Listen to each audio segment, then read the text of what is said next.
ఓం వెంకటేశాయ నమః. అస్మద్గురుభ్యో నమః. అస్మద్గురుభ్యో నమః. భగవద్విషయం 6వ పది 10వ తిరువాయమొഴി ఉలగముండ పెరువాయ అనేటువంటి తిరువాయమొഴి. ఆళ్వార్లు తిరువేంకటముడయాన్ విషయంలో శరణాగతి చేస్తూ ఉన్నటువంటి తిరువాయమొഴి. మనం ఇంత క్రితం చెప్పుకున్నాం కదా, భగవంతుడు 5 స్థానాల్లో వేయించేసి ఉన్నాడు అని. 5 స్థానాల్లోనూ చివరిదైనటువంటి అర్చా స్వరూపం విషయంలో ఆళ్వార్లంతా కూడా ఈడుపడిపోయినటువంటి వాళ్ళని, అలా ఆళ్వార్లు కూడా అర్చా పెరుమాళుగా తిరువేంగడం మీద వేయించేసినటువంటి స్వామిని శరణాగతి చేస్తూ ఉన్నారు. అంటే ఆళ్వార్లంతా కూడా అర్చా పెరుమాళ విషయంలో ఈడుపడటము కాదు, పాసురాలను కూడా అనుగ్రహించింది ఎక్కువగా అర్చా పెరుమాళ విషయంలోనే. అలాంటి అర్చా స్వరూపంగా వేయించేసిన తిరువేంకటముడయాన్ని శరణాగతి చేస్తూ ఉన్నారు ఆళ్వార్లు ఈ తిరువాయమొழிలో. ఎందుకు ఇక్కడ శరణాగతి చేస్తున్నారు ఆళ్వార్లు అంటే, 6వ 10 మొత్తం కూడా ఆళ్వార్ల యొక్క హృదయం ఎక్కువ కలత చెంది ఉంటుంది అని చెప్తారు. ఎంచేత కలత ఆళ్వార్లకి అంటే, 6-1 ముందుగా 4 తిరువాయమొழிల్లో శరణాగతి చేశారు. 5-7, 5-8, 5-9, 5-10. 5-7 నోத்த నోన్బిలేన్ నున్నర్విలేన్ అనేటువంటి తిరువాయమొழிలో వానమామలై ఎంబెరుమాన్ విషయంలో శరణాగతి చేశారు, ఫలించలేదు. 5-8లో కుంభకోణం తిరుక్కుడందై దివ్యదేశ ఎంబెరుమాన్ ఆరావముదే విషయంలో శరణాగతి చేశారు, ఫలించలేదు. మానే నోక్కు అనేటువంటి దాంట్లో తిరువల్లవాజ్ ఎంబెరుమాన్ విషయంలో శరణాగతి చేశారు, ఫలించలేదు. ఆ తర్వాత అర్చాస్వరూపం విభవావతారాల్లో ఒకటైనటువంటి కన్నపిరాన్ కృష్ణావతారంలో పిరందవారం వళరందవారం అని ఆ తిరువాయమొழிలో శరణాగతి చేశారు 5-10లో. అయినప్పటికీ ఆళ్వార్ల యొక్క శరణాగతి ఫలించలేదు. ఆళ్వార్లకి ఆర్తి పెరిగిపోయింది. వెంటనే 6-1 వైగల్ పూంకజవాయ్ అనేటువంటి తిరువాయమొழிలో పక్షుల్ని దూతలుగా పంపించారు ఆళ్వార్లు. అయినప్పటికీ ఆయన ఏం చేయలేదు. 6-2 మిన్నిడైమడవారైలో ఓడల్ ప్రణయ కలహాన్ని చూపించారు ఆళ్వార్లు. అప్పుడు ఆళ్వార్లకి అదిగో అన్నింటిలో నేను ఉన్నానయ్యా, విషము నేనే, అమృతము నేనే అనే, స్వర్గం నేనే, నరకం నేనే, దరిద్రము నేనే, సంపద నేనే అని ఇలా అన్ని విరుద్ధమైన స్వభావాలన్నింటిలోనూ ఉన్నటువంటి వాడిని నేను అని ఉప్పులియప్పన్ పెరుమాళ్ ఆ పెరుమాళ్ దర్శనమివ్వగా అదిగో నల్కొరవం అనేటువంటి తిరువాయమొഴి. ఆ తర్వాత అందులో మాత్రం ఆణ్ భావన. 6-1 వైగల్ పూంకజవాయ్ పెన్ భావన, 6-2 మిన్నిడే మడవారై పెన్ భావన, 6-3, 6-4 మాత్రం ఆణ్ భావనతోటి. 6-4 ఏమిటి, పురవై ఆయిచ్చేరోడ్ పోత్తరం అనేటువంటి తిరువాయమొழிలో ఆళ్వార్లు 5-10లో కోరుకున్నారు కదా కృష్ణావతారం పిరందవారం వళగందవారం అని, కృష్ణావతార వైభవాన్ని దర్శించాలనుకున్నారు కదా. దాన్ని 6-4లో పురవై ఆయిచ్చేరోడ్ పోత్తరం అనేటువంటి తిరువాయమొழிలో ఆ కృష్ణ చేష్టితాలన్నింటినీ దర్శింపచేయగా దర్శించి ఆనందపడ్డారు 6-4లో ఆళ్వారు. కానీ ఆనందంతో తృప్తి కలిగిందా? అది మొత్తం ఉల్వెరుపు మానసిక అనుభవమే కావటం చేత ఆ మానసిక అనుభవంతో తృప్తి కలిగినటువంటి ఆళ్వార్లు ప్రత్యక్షమైనటువంటి ప్రత్యక్ష సమానం కాదయ్యా, నాకు ప్రత్యక్షమైన అనుభవం కావాలి అని కోరుకున్నారు ఆళ్వారు. అది లభించలేదు. మరలా పెన్ భావన 6-5లో తిరుత్తులై విల్లి మంగళం అనేటువంటి దివ్యదేశం విషయంలో నాయికా భావనతో కాదు, ఇక్కడ చెలికత్త తోజమార అవస్థలో పాసురాన్ని పాడారు. అంటున్నారు ఉమక్ ఆశయ్యల్లై ఇవళ విషయத்தில் ఉమక్ ఆశయ్యల్లై అని తల్లులతోడు చెప్తుంది చెలికత్త. ఈవిడని మీరు ఇంకా ఈవిడ విషయంలో ఆశ వదిలేసుకోండి, ఈవిడ మీకు ఇంకా దక్కదు. ఈవిడ అదిగో ఇరుందిరుందు అరవిందలోచన ఎన్నే కునిత్తుమని ఆ అరవిందలోచన విషయంలోనే ఈడుపడిపోయి ఉన్నది, ఈవిడ విషయంలో ఆశ వదిలేయమని చెప్పారు 6, 5 తిరుత్తలై వెల్లి మంగళం పాసురాల్లో. కానీ అక్కడ ఫలించలేదు. అలా మోహపడిపోయి ఉన్నటువంటి ఆళ్వార్ నాయకు యొక్క స్థితి చూసి ఇదిగో చెలికెత్తె కూడా మోహపడిపోయింది. అప్పుడు 6 మాలుక్కు అనేటువంటి తిరువాయిమిడిలో తాయిమారవస్థలో పాసురాన్ని చెప్పారు ఆళ్వార్లు. ఏమిటి? మాలుక్కుం వయ్యమడంద మనాళర్కు అని కాలమేఘ నియాయర్కు అని ఎజందదు సెంగే అని మా అమ్మాయి తనకున్నటువంటివన్నీ ఏమిటి మనకి ఏరాళ్ళు మెరయోను అనేటువంటి తిరువాయిమడిలో నాకు ఆత్మీయాలు ఏమి నీకు వినియోగపడినటువంటి ఆత్మీయాలు నాకు వద్దు అని ప్రార్థించారు ఆళ్వారు. అలాంటి ఆత్మీయాలన్నీ కూడా నీ కోసమే కోల్పోయిందయ్యా, నీకే సమర్పించింది, నీ కోసమని వాటన్నిటిని మా అమ్మాయి తన సిగ్గుని విడిచిపెట్టింది, గౌరవాన్ని విడిచిపెట్టింది, సౌందర్యాన్ని విడిచిపెట్టింది, తన కంకణాలను విడిచిపెట్టింది అని చెప్పారు. 6 మాలుక్కు అనేటువంటి తిరువాయిమిడిలో తాయిమారవస్థలు. అలా ఉన్నటువంటి ఆళ్వార్ నాయకిని తన పక్కనే పెట్టుకొని పడుకొని రాత్రి నిద్రపోయారు తల్లిగారు. 6, 7 గుండం చోరు పరుగు నీరు అని తెల్లవారేసరికి ఆ అమ్మాయి లేకపోతే అప్పుడు తల్లి పడేటువంటి రాత్రి మొత్తం తన దగ్గరే పడుకున్నటువంటి అమ్మాయి తెల్లవారి నిద్ర లేచేసరికి పడక మీద కనబడకపోతే అప్పుడు ఆ తల్లి పాడేటువంటి పాటే తాయిమారవస్థలో చెప్పినటువంటిదే. గుండం చోరు పరుగు నీరు తిన్నం వెత్తిరేయం ఎల్లాం కన్ననని మా అమ్మాయి తనకి సమస్తము ఆ కన్నపిరాణి అని భావించేటువంటి అమ్మాయి ఆ తిరుక్కోడూరుకే వెళ్ళి ఉంటుంది. ఎందుకంటే నాలాంటి స్వభావం కలిగినటువంటిది కనుక మా అమ్మాయి తిరుక్కోడూరుకే వెళ్ళి ఉంటుంది అని ఒలిగి నడందుమని అలా నడవలేక సన్నని నడుముతోటి ఎలా వెళ్ళి ఉంటుందో కదా మా అమ్మాయి అని ఆ తల్లిగారు పాడినటువంటి పాసురాలు 6, 7. 6, 8లో అలా వెళ్ళినటువంటి ఆళ్వార్ నాయకి పురచ్చోలి నగరం దాకా అక్కడ దాకా వెళ్ళలేదు. ఎందుకని? తిరుక్కోడూరు దాకా వెళ్ళలేక కాళ్ళు సహకరించక ఏం చేసింది? నగర పొలిమేరల్లోనే ఉన్న తోటల్లో కూలబడిపోయింది ఆళ్వార్ నాయకి.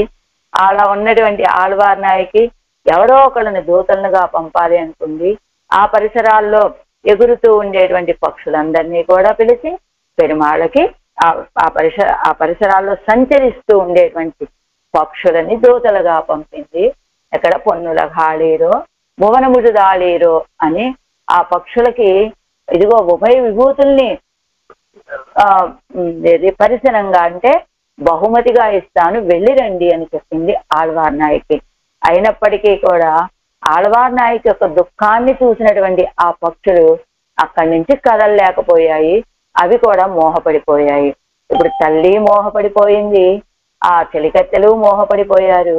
అదిగో దూతలుగా వెళ్తారు అనుకున్నటువంటి పక్షులు అలా ఎగరలేని స్థితిలో ఉండటంలో చూసినటువంటి ఆళ్వార్లు ఇదిగో నా యొక్క దుఃఖాన్ని చూసి కొంచెం మరంగళం నిరంగుం వగయని అచేతనాలైనటువంటి చెట్లే నీరైపోతూ ఉంటే అదిగో కొంచెం చైతన్యం కలిగినటువంటి పక్షులు కూడా ఇలా మోహపడిపోతే పరమచేతనుడైనటువంటి స్వామి నా మొరలు వింటే రాకుండా ఉంటాడా? తప్పకుండా నన్ను అనుగ్రహిస్తాడు అని భావించారు ఆళ్వార్లు. అలా భావించినటువంటి ఆళ్వార్లు ఇప్పుడు ఎవరిని పంపాలి అనుకోలేదు. తన యొక్క కంఠస్వరాన్ని హిరియ మిడరోడే పెద్ద స్వరంతో పరమపదంలో కూడా ఆయనకి ఉనికి లేనట్లుగా ఒక్క క్షణం ఈయన గొడవ తీరితే తప్ప నాకు తోచదు అనే రీతిగా మొరలు పెట్టుకున్నారు. నీరాయ్ నెలనాయ్ అనేటువంటి ఆ తిరువాయిమడిలో. ఆ తిరువాయిమడిలో మొరలు పెట్టుకున్నటువంటి ఆళ్వారు ఇప్పుడు హఠాత్తుగా తిరువేంగడముడయాన్ విషయంలో ఎందుకు శరణాగతి చేస్తున్నారు అంటే మనం చెప్పుకున్నాం కదా, పరమాత్మ 5 స్థానాల్లో వేంచేసి ఉంటాడు అని చెప్పుకున్నాం కదా. పరా వ్యూహ విభవ అంతర్యామి అత్యాస్వరూపుడుగా వేంచేసి ఉంటాడంటే అదే విన్మీది రుప్పాయ్ కడల సేర్పాయ్ అని మణ్మీది ఉషల్వాయ్ అని పాడారు కదా ఆళ్వార్ నీరాయ నెల్లాయిలో. అలా మణ్మీది ఉషల్వాయ్ అనేటువంటి ఆ విషయం రాగానే ఇంకా ఆళ్వార్లకి ఓహో ఆయన ఇక్కడే తిరువేంగడం మీద వేంచేసి ఉన్నాడు కదా, అది నాలాంటి వాళ్ళ కోసమనే వేయించేసి ఉన్నాడు కదా, నాలాంటి వాళ్ళ కైంకర్యాలని పొందటం కోసమే వేయించేసి ఉన్నాడు కదా. కాబట్టి ఆయన మన కోసమనే శ్రీవైకుంఠాన్ని మొదట్లో చెప్పుకున్నాం కదా, శ్రీవైకుంఠ విరక్తాయ స్వామి పుష్కరిణీ తటే అని. ఆయన శ్రీవైకుంఠంలో ఉన్నటువంటి స్థితిలో విరక్తి కలిగినటువంటి ఆయన సంసారులమైనటువంటి మన కోసమని ఈ లోకంలోకి వచ్చి వేయించేసి తిరువేంగడం మీద వేయించేసి ఉన్నారనే భావన కలిగింది ఆడవాళ్ళకి. వెంటనే ఆ తిరువేంగడముడయాని విషయంలో శరణాగతి చెయ్యాలనుకున్నారు ఆడవాళ్ళు. ఇప్పటి వరకు శరణాగతి చెయ్యలేదా అండి ఆడవాళ్ళు? ఇప్పుడే శరణాగతి చేస్తున్నారా అంటే చెప్పుకున్నాం కదా, 5, 7 వానమామలై, 5, 8 కుంభకోణం తిరుక్కుడందై, 5, 9 మానేనే తిరువల్లవాజు, 5, 10 యుగవతారాల్లో శరణాగతి చేశారు ఆడవాళ్ళు. కానీ అవి ఫలించలా. మరి అప్పుడు ఫలించినటువంటి శరణాగతి ఇప్పుడు ఫలిస్తుందా అంటే ఇప్పుడు తప్పకుండా ఫలిస్తుందని ఆశ ఆడవాళ్ళకి. అక్కడికి ఇక్కడికి తారతమ్యం ఏమిటండి? ఆ 4 తిరువాయముడులు కూడా శరణాగతి చేసిన అవి తిరుమంత్రం లాంటివట. ఇక్కడ ఈ 6, 10 అనేటువంటిది ద్వయంలో శరణాగతి, ద్వయమంత్రంలో శరణాగతి అన్నట్లుగా. ఏమిటి అక్కడికి ఇక్కడికి తారతమ్యం అంటే అక్కడ ఆ 4 తిరువాయముడుల్లో కూడా విరాట్టిమారులు ప్రత్యక్షంగా లేరు. ఇలా తిరుమంత్రంలో మనకి తాయార్ల యొక్క సంబంధం ప్రత్యక్షంగా కనబడుతుందా? అర్థాన్ని బట్టి కనబడుతుందే తప్ప అర్థం ఏమిటి? అకారంలో అవరక్షణే అని, రక్షించే సమయంలో పిరాట్టిమార్లు పక్కనే ఉంటారు కనుక అక్కడ పిరాట్టిమార్లను కూడా అర్థంలో తెచ్చుకోవాలి. ఉకారాన్ని బట్టి పురుషకారంగా ఉంటుందనే భావంతో పిరాట్టిమార్లు ఉన్నారని భావించుకుంటాం. అలానే మకారము జీవుడు నార శబ్దంతో చెప్తారు కనుక మకారం కాదు, నార శబ్దం, నారాయణ పదంలో ఉన్నటువంటి నార శబ్దంతో ఈ నారాలన్నింటికి వాసస్థానం అయినమైనటువంటి వాడు కనుక నారాయణ శబ్దం నారంగళుకు అయనం ఎన్నపడి అంటారు కదా. అలా అక్కడ నార శబ్దంలో విరాట్టిమార్లు కూడా ఉంటారు కనుక ఇలా అకారంలోను ఉకారంలోను నార శబ్దంలోను తాయాలు అలా అర్థాన్ని బట్టి చెప్పిందే కానీ ఇప్పుడు ద్వయమంత్రంలో వలె శ్రీమన్నారాయణ శరణం ప్రపద్యే శ్రీమతే నారాయణాయ నమః అని శబ్దంలో మనకు అక్కడ కనపడదు, అర్థంలో మాత్రమే మనకి పిరాట్టిమార్లు. అది తిరుమంత్రం బోలు, తిరుమంత్రం వలె ఆ శరణాగతి, ద్వయమంత్రం లాంటిది ఈ శరణాగతి. ఇక్కడ అందుకనే అగలగిల్లేన్ ఇరయ్యం ఎన్ను అలర్మేలు మంగ బ్రహ్మార్బ అని అలాంటి తిరువేంగడముడయాని విషయంలో శరణాగతి చెయ్యబోతూ ఉన్నారు ఆడవాళ్ళు. ఈ తిరువాయముడి అసలు ఎలాంటిదట? తప్పకుండా తమకి ఆయన కటాక్షం లభిస్తుందని ఆడవాళ్ళ యొక్క ఆశ. ఎలా మారాదా వేంగడత్తన్నమ్మలై వేరి మారాద తన పురుగురు సెడగోపనని చెప్పినట్లుగా ఆ తిరువేంగడముడయాని యొక్క కటాక్షం తమకి తప్పకుండా లభిస్తుంది అని. ఏమిటట అది? మారాద వేంగడత్తన్నమ్మలై అంటే ఎప్పుడు కృప అనేటువంటి వర్షాన్ని, కరుణ అనేటువంటి వర్షాన్ని చూపించేటువంటి వాడట ఆ తిరువేంగడం మీద వేయించేసి ఉన్నటువంటి ఆ తిరువేంగడముడయ. అంటే కృప అనే వర్షాన్ని కురిపిస్తే ఆ వర్షపు జలాలన్నీ ఎక్కడికి చేరాయట? వేరి మారాద తన కురుగురు సెడగోపన్ అని చెప్పినట్లుగా ఆ తిరుక్కురుగురులో ఉన్నటువంటి తామ్రపర్ణి నది వరకు, తామ్రపర్ణి నదిలోకి చేరాయి. అంటే ఏమిటట అక్కడ అర్థం చెప్పేది పెద్దలంతా కూడా? మారాదా వేంగడత్తన్నమ్మలై అంటే తిరువేంగడముడయాని యొక్క కృప అనేటువంటి వర్షం అది తామ్రపర్ణి నది తిరుక్కురుగురులో ఉన్నటువంటి తామ్రపర్ణి తీరం వరకు చేరి ఆళ్వాళ్ళ యొక్క వాగ్ఝరిని అలా అలా అలా పెంపొందం. అంటే తిరువేంగడం మీద కురిసిన వర్షంతో తామ్రపర్ణి నదీ జలాలు ఎప్పుడు నిండుగా ఉన్నట్టుగా, తామ్రపర్ణి నది ఎప్పుడు నిండుగా ప్రవహించినట్లుగా తిరువేంగడముడయాని యొక్క అనుగ్రహం అనేటువంటి వర్షం అలా ప్రవహించి తిరుక్కురుగురు వరకు చేరి తిరుక్కురుగురులో వేయించేసినటువంటి నమ్మాళ్ళ వాళ్ళ వరకు అది ప్రవహించి నమ్మాళ్ళ వాళ్ళ యొక్క వాగ్ఝరిని ఆగకుండా ఉంచేటువంటిదట తిరువేంగడముడయాని యొక్క కృప అని. అలా వారికేమో వర్షం విడవకుండా కొట్టేది తిరుమలలో, వాగ్ఝరి విడవకుండా ఉండేది ఆళ్వార్ తిరునగరులు. అంటే అక్కడ ఆయన యొక్క కృప ఆగదు, ఇక్కడ ఈయన యొక్క వాగ్ధరి ఆగదు అని చెప్పినట్లుగా అలాంటి తిరువేంగడముడయాన విషయంలో తిరువేంగడంలో మారి మారాదు, తిరుక్కురుగూరులో వారి మారాదు అని అలాంటి తిరువేంగడముడయాన విషయంలో శరణాగతి చేస్తున్నారు ఆళ్వార్లు. ఇప్పటి వరకు చేసిన శరణాగతులు తిరుమంత్రం లాంటివి, ఇది ద్వయమంత్రం లాంటిది. విరాట్టిమాలను ముందుంచుకొని చేసేటువంటి శరణాగతి. మరి తిరువేంగడముడయాన విషయంలో శరణాగతి పూర్వం కూడా చేశారు కదా ఆళ్వార్లు, మూడు వజువిల్ కాలంలో. అయితే అదేమో ద్వయమంత్రం పూర్వఖండము ఉత్తరఖండం అని రెండు ఉంటాయి కదా. మొదటిదేమో ఉపాయం శ్రీమన్నారాయణ చరణోశరణం ప్రపద్య అనేటువంటిది ఉపాయం, శ్రీమతే నారాయణాయ నమః అనేటువంటిది ఉపేయం ప్రాప్యం. మొదటిది ప్రాపకం, అది ఉపేయం ఫలాన్ని నీ దగ్గర సర్వదేశ వజువిల్ కాలమెల్లాం ఉడనాయమన్ని అన్నారు కాబట్టి ఆళ్వార్లు అక్కడ సర్వదేశ సర్వకాల సర్వావస్థల్లోనూ నీకు కైంకర్యం చేసేటువంటి భాగ్యాన్ని మాకు కలుగ చేయవయ్యా అని కైంకర్య ప్రార్థన. అది అక్కడ అది కైంకర్యము అంటే ద్వయమంత్రంలోని ఉత్తరఖండం యొక్క అర్థం అది. ఇది పూర్వఖండం ఉపాయం నువ్వేనయ్యా అని తెలియచేసేటువంటి తిరువాయముజి ఇది. ఆ ద్వయమంత్రం యొక్క వైభవాన్ని ఎలా చెప్తారు అంటే మన పెద్దలు, నా వేదాంతాత్ శాస్త్రం, నా మధుమదనాత్తత్వం అఖిలం, నా సప్తవాత్ ఆరోగ్యం, నా ద్వయవచనత క్షేమకరణం అని. ఇదిగో నా వేదాంతాత్ శాస్త్రం, వేదాంతాల కంటే మించిన శాస్త్రము లేదు. అలానే మధుమదనాత్తత్వం అఖిలం, నా మధుమదనుడైనటువంటి మధుసూదన పెరుమాళ కంటే గొప్పదైనటువంటి తత్వము లేదు. నా సప్తవాత్ ఆరోగ్యం, ఆరోగ్యవంతులుగా ఎప్పుడు ఉంటారంటే సత్వగుణం అధికంగా కలిగి ఉన్నప్పుడు వాళ్ళు మంచి ఆరోగ్యవంతులుగా ఉంటారు. అలానే ద్వయవచనత క్షేమకరణం, నా ద్వయం కంటే మనకి క్షేమాన్ని కలిగించేటువంటిది ఇంకొకటి లేదు అని చెప్తారు. అది ద్వయమంత్రం యొక్క వైభవం.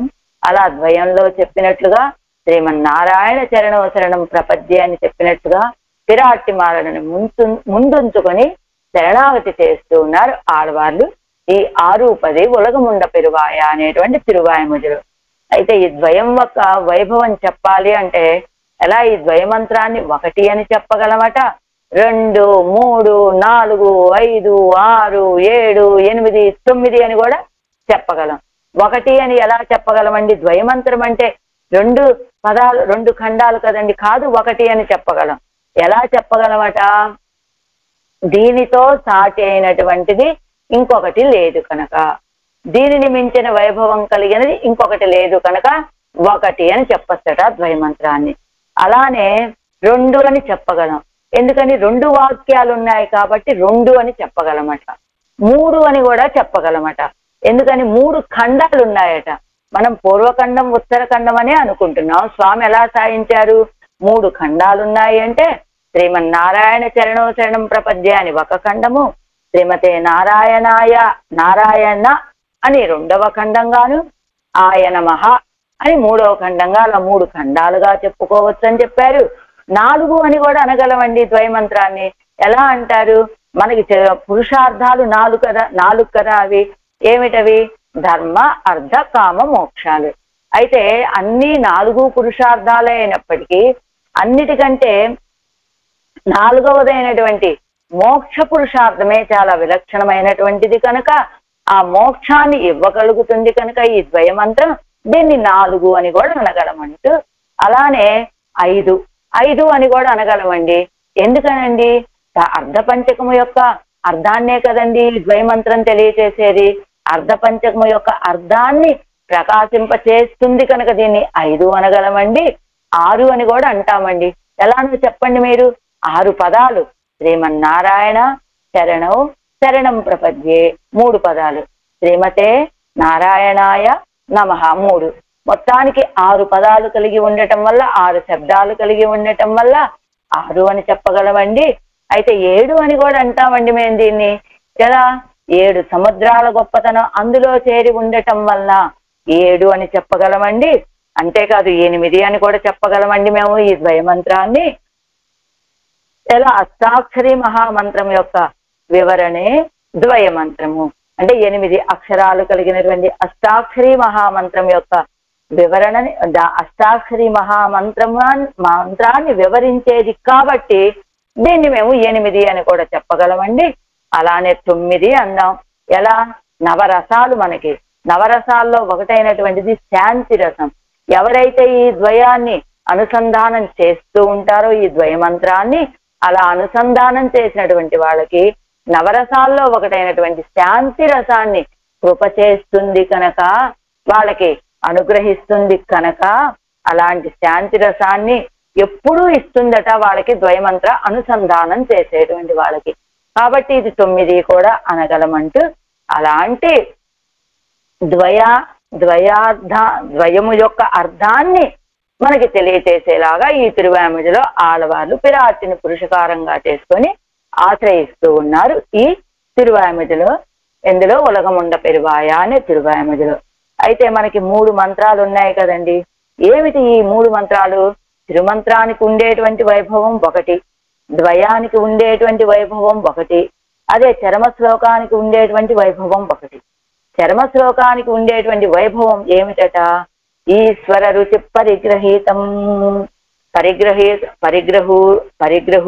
పరిగృహీతంగా చరమ శ్లోకం ఇరుక్కుం. ఈశ్వరుడికి చాలా ఇష్టమట చరమ శ్లోకం అంటే. ఈశ్వర రుచి పరిగృహీతంగా చరమ శ్లోకం ఉంటుంది. అలానే తిరుమంత్రానికి కూడా ఒక వైభవం ఉందన్నారు కదా, అదేమిటి? శాస్త్ర రుచి పరిగృహీతం. శాస్త్రానికి ఎంతో ఇష్టమైనటువంటి శాస్త్రం చెప్పేటువంటిది అదిగో తిరుమంత్రం. మరి ద్వయమంత్రం ఉన్నది కదా, ఈ రెండింటికి మధ్యలో ద్వయానికి ఆచార్య రుచి పరిగృహీతం అని చెబుతారు. ఆచార్యుడు పెద్దలైనటువంటి వాళ్ళు ప్రేమతో స్వీకరించేటువంటిది ఈ ద్వయమంత్రం. అలాంటి అంటే తిరుమంత్రానికి ఉన్నటువంటి వైభవం శాస్త్ర రుచి పరిగృహీతం, ఆ చరమ శ్లోకానికి ఉన్నటువంటి వైభవం ఈశ్వర రుచి పరిగృహీతం. అదే ద్వయమంత్రానికి ఉన్నటువంటి వైభవం ఆచార్య రుచి పరిగృహీతం అని చెప్తూ, అలాంటి ద్వయాన్ని మనం ఎలా అనుసంధానం చెయ్యాలి అంటే, మనం ఎప్పుడూ ద్వయమంత్రాన్ని అనుసంధానం చెయ్యాలనుకున్నా ఎప్పుడూ చేస్తూ ఉండేటువంటిది ఈ ద్వయమంత్రం. అలాంటి ద్వయమంత్రాన్ని అనుసంధానం చెయ్యాలంటే మనకు ఒక అర్హత. ఏమిటా అర్హత? గురు పరంపరా పూర్వకంగా ద్వయమంత్రాన్ని అనుసంధానం చేయాలి. అంటే దీన్ని బట్టి రోజులో ఎప్పుడు మేము ద్వయం అనుకోవాలన్నా గురు పరంపరని అనుసంధానం చెయ్యాలా అని అనుకోవక్కర్లేదు. మనం పొద్దుటే ఒకసారి గురు పరంపరని అనుసంధానం చేసుకుంటే ఆ తర్వాత ఎప్పుడు కావాలంటే అప్పుడు ద్వయమంత్రాన్ని మనం అనుసంధానం చేసుకోవచ్చండి. అలా గురు పరంపరా పూర్వకంగా దీన్ని అనుసంధానం చెయ్యాలి అంటూ ఈ ద్వయమంత్రం యొక్క వైభవం ఎలాంటిదంటే, సాక్షాత్తుగా పెరియ పెరుమాళ్లే ఎంబెరమానాలతోటి చెప్పినటువంటి శ్రీ సూక్తి ఇది. ఎలా? ద్వయమర్థానుసంధానేన సహా సదా ఏవం వక్త యావత్ శరీరపాతం అత్రైవ శ్రీరంగే సుఖమాస్వాని. పెరుమాళ్ళు అదిగో పెరియ పెరుమాళ్ళు నంబెరుమాళ్ళు ఎంబెరుమానాలకి ఆనతినిచ్చారట. ఎంబెరుమానారే ఏ సందర్భంలో? శరణాగతి గద్య అనుగ్రహించిన సందర్భంలో ఏవడిగారు ఎంబెరుమానాలు పెరియ పెరుమాళని, అదే నంబెరుమాళని?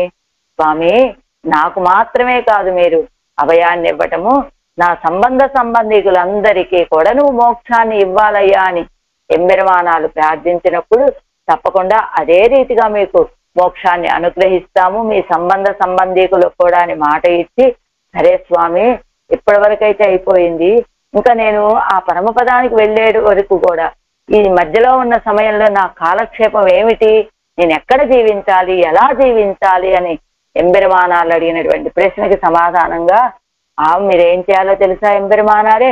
ద్వయమర్థానుసంధానేన సహా, ద్వయాన్ని అర్ధ అనుసంధానంతో కూడి ఎప్పుడు సదా ఏవం వక్త, ఈ రీతిగా ఎప్పుడు ద్వయాన్ని అర్ధంతో సహా అనుసంధానం చేసుకుంటూ యావత్ శరీరపాతం అత్రైవ శ్రీరంగే సుఖమాస్వ, ఈ శరీరం ఉన్నంత కాలము కూడా ఈ శ్రీరంగంలోనే సుఖంగా ఉండండి అని ఎంబెరుమానాలకి అదిగో నంబెరుమాళ్ళు అనుగ్రహించినట్లుగా.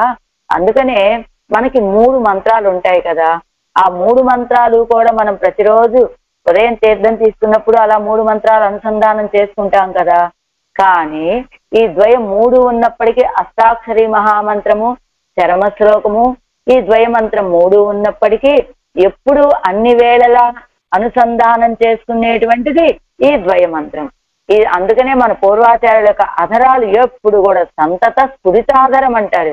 ఈ ద్వయమంత్రాన్ని అనుసంధానం చేసుకుంటూ ఉండటం వల్ల వాళ్ళ యొక్క అధరాలు ఎప్పుడూ కదులుతూ ఉంటాయి అని. అందుకనే లక్ష్మీనాథ సమారంభాం నాథయామున మధ్యమాం అస్మదాచార్య పర్యంతాం వందే గురు పరంపరాం అని లక్ష్మీనాథుడి దగ్గర నుంచి ఆరంభించి మన అస్మదాచార్య పర్యంతాం, అదిగో మన ఆచార్యుల వరకు కూడా గురు పరంపరకి దాసోహం సమర్పించుకున్న తర్వాత ఈ ద్వయానుసంధానం చేసుకోవడం అనేటువంటిది. సరే, బాగుందండి. మీరేం చెప్పారు ఇప్పుడు? గురు పరంపరని ముందుగా అనుసంధానం చేసుకొని ఆ తర్వాత ద్వయ మంత్రాన్ని అనుసంధానం చేయాలి అని చెప్తున్నారు కదా. అలా చేయకపోతే ఏమవుతుందండి అంటే దానికి ఉన్నటువంటి గొప్పతనం మిగతా మంత్రాలకి ఏదో ద్వయ మంత్రానికి ఉన్నటువంటి గొప్పతనం లేదు కదా. మిగతా మంత్రాలన్నిటికీ ఏదో ఒక కొరత ఉన్నది కదా. ఈ మంత్రం కూడా అలాంటి కొరత కలిగినదే అయిపోతుంది. గురు పరంపర మొదటగా అనుసంధానం చేసుకున్న తర్వాతే ద్వయానుసంధానం చెయ్యాలి. ఇది ఆ ద్వయము యొక్క అర్థమే ఈ 6, 10 ఈ ఉలగముండ పెరువాయ అనేటువంటి ఈ తిరువాయమొഴി. అయితే తిరువాయమొഴി అందులో విశేషంగా అగలగిల్లే నిరయ్యుమెందు అలరిమేలు వంగరే మార్బా నెగరిల్ పోడ ఉలగమున్నుడయ్యా ఎన్నయ్యాల్వానే నెగరిలమరరు మునిక్కణంగల్ విరుంబుం తిరువేంగడత్తానే పుగలొన్నిల్లాడియేన్ ఉన్నడిక్కి రమరందు పుగుందేనే పుగలొన్నిల్లాడియేన్ నువ్వు తప్ప నాకు వేరే రక్షకులే లేరయ్యా అని శరణాగతి చేస్తున్నారు ఆడవాళ్ళు ఈ తిరువాయమొഴിలో. అంటే ఏమిటి? అగలగిల్లేననేటువంటి పాసురం ఏమిటయ్యా అంటే మనకి ద్వయము యొక్క అర్థాన్నే తమిళంలో చేసి ఆ పాసురంగా అనుగ్రహించారట మనకి ఆడవాళ్ళు. అదే కదా, శ్రీమన్నారాయణ చరణవ శరణం ప్రపద్యే, నీ యొక్క తిరువడిగళ్ళనే ఆశ్రయిస్తున్నాను పట్టుకుంటున్నాను అన్నారు కదా. అదే ఇది పుగలొన్నిల్లా అడియేన్, ఇంకొక వేరు రక్షకం లేనటువంటి దాసుడని అని చెప్పడం వల్ల ఈ ద్వయమంత్రం యొక్క అర్థాన్నే తమిళంలో పాసురంగా మనకి అందించారు అని 9 పాసురాల్లో ద్వయం యొక్క అర్థాన్ని విన్నవించారు ఆడవాళ్ళు. ఆ తర్వాత 10వ పాసురంలో శరణాగతి చేస్తారు. అలా ఒక్కొక్క ఈ ద్వయము యొక్క అర్థమే ఈ తిరువాయమొഴി అంటూ. అయితే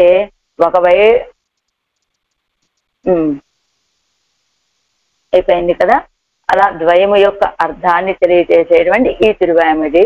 అలాంటి తిరువాయమొഴിలో ఇంకా ఎక్కడ శరణాగతి చేస్తున్నారు ఆళ్వార్లు ఈ తిరువాయమొഴിలో? తిరువేంగడం మీద వేయించేసి ఉన్నటువంటి తిరువేంగడముడయాన్ విషయంలో శరణాగతి చేస్తున్నారు. అసలు ఆ తిరువేంగడం యొక్క వైభవాన్ని ఏమని చెప్పాలి? అసలు ఎందుకు వేయించేశాడు తిరువేంగడం మీదకి స్వామి? శ్రీవైకుంఠ విరక్తాయ అని చెప్పుకున్నామా? శ్రీవైకుంఠాన్ని విడిచిపెట్టి అక్కడ తిరుమల కొండ మీదకి వేయించేశాడు స్వామి. ఎందుకు? ఆళ్వార్ల యొక్క కైంకర్యాన్ని ఏకాంతంగా స్వీకరించాలని భావించినటువంటి స్వామి ఆ శ్రీవైకుంఠాన్ని విడిచిపెట్టాట, తిరుమల కొండ మీదకు వచ్చి చేరాట. అలానే ఇంకొక రీతిగా భావిస్తే ఆళ్వార్ల యొక్క ఇంకొక రీతిగా ఆళ్వార్లు ద్వయము యొక్క అర్థాన్ని చక్కగా విశదతమంగా అందించేటువంటి తిరువాయమొഴి. అంటే తిరువేంగడం మీదకి ఆయన ఎందుకు వేయించేశాడంటే ఆళ్వార్ల యొక్క కైంకర్యాలను స్వీకరించడానికి అని ఒక అర్థం చెప్పుకోవచ్చు. అందుకని అక్కడ ఆయన వేయించేశాడు, ఆయన ఈయన శరణాగతి చేస్తున్నారని. అదే రీతిగా ద్వయము యొక్క అర్థాన్ని విశదతమంగా నమ్మాళ్వార్లు అందించేటువంటి తిరువాయమొഴിది. అయితే ఎలా అంటే ప్రాపకాలు రెండూ కూడా సర్వేశ్వరుడు యొక్క తిరువడిగళ్ళే అని చెప్పినటువంటి పథకమిది ఈ ఉలగముండ పెరువాయ అనేటువంటి ఈ తిరువాయమొഴి.